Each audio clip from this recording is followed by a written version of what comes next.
Hello. তো আজকের ভিডিওটা আমি সকাল থেকেই শুরু করছি। আজ হচ্ছে বুধবার, আর আমি সকালে ফ্রেশ হয়ে নিয়ে রুটি আর এই যে ঘন্ট ছিল, ঘন্ট দিয়ে রুটি খাচ্ছি। তারপর বাবা আজকে দেশি মুরগির মাংস, মানে দেশি মুরগি নিয়ে এসেছে।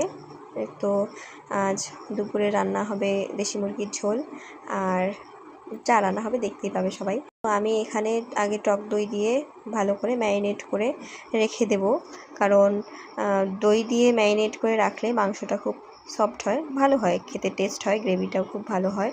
তো আমি স্নানের আগেই এটা মাংসটা ধুয়ে তারপর দই দিয়ে ম্যারিনেট করে রেখে দেব, আর বাকি মশলা টশলা সব পরে এসে করব।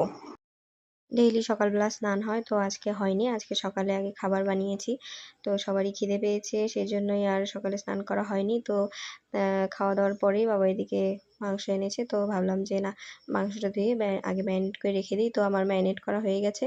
তারপর আমি নিজেও স্নান সেরে চলে এসেছি, এবার রান্নার কাজ করতে হবে। তো এদিকে মশলা বাটবো আগে, কখন কারেন্ট থাকে না থাকে কোনো ঠিক নেই।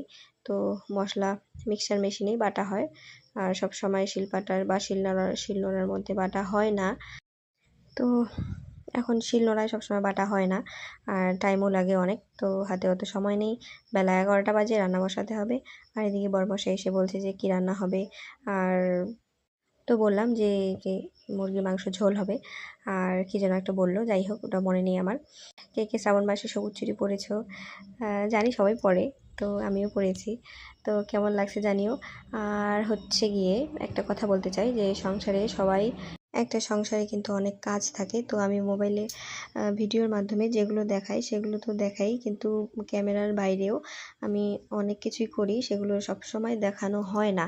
কারণ আমি আগেও একটা ভিডিওতে বলেছি যে সবসময় মোবাইল নিয়ে থাকা সম্ভব নয়। যাই হোক, আমার আজকে প্রচণ্ড খিদে পেয়েছে রান্নার আগে। তো কালকের পান্তা ছিল, ওটাই খাওয়া হচ্ছে। খেয়েছি হচ্ছে মাছ ভাজা ছিল, বড়া ছিল, ওগুলোই খাচ্ছি। আর অনেক দিন পরে পান্তা খেয়ে আমার যে কি ভালো লাগছিল, কি বলবো তোমাদের, সত্যি আমার খুব ভালো লেগেছে। আর তোমাদের কাদের কাদের ভালো লাগে আমাকে কমেন্ট করে জানিও। তো এক হাতে ক্যামেরা ধরেছি আর এক হাতে খুন্তি নাড়ছি, তো এভাবে ভিডিও করতে খুবই অসুবিধা হয়। তো কিছু করার নেই, স্ট্যান্ড আছে, কিন্তু ওটা সবসময় রান্নাঘরে নিয়ে আসা সম্ভব হয় না। এমনিতে আমাদের রান্নাঘরটা একটু ছোট, তার মধ্যে যদি একটা স্ট্যান্ড থাকে তো খুবই অসুবিধা হয়। তো যাই হোক, মাংসটা আমার কষানো হয়ে গেছে, পুরো রান্নাটা আমি দেখাতে পারলাম না, তার জন্য আমি খুবই দুঃখিত। আর মুরগির মাংস আনলেই বাবা বলবে যে কাজু বাদাম দিতে, তো আমি কাজু বাদাম বাটা দিয়েছি। আর মুরগির মাংসে যদি কাজু বাদাম বাটা দেওয়া হয় তো খুবই টেস্ট হয় গ্রেভিটা। মাংস রান্না হয়ে গেছে, নামিয়ে নিয়েছি। তো যাই হোক,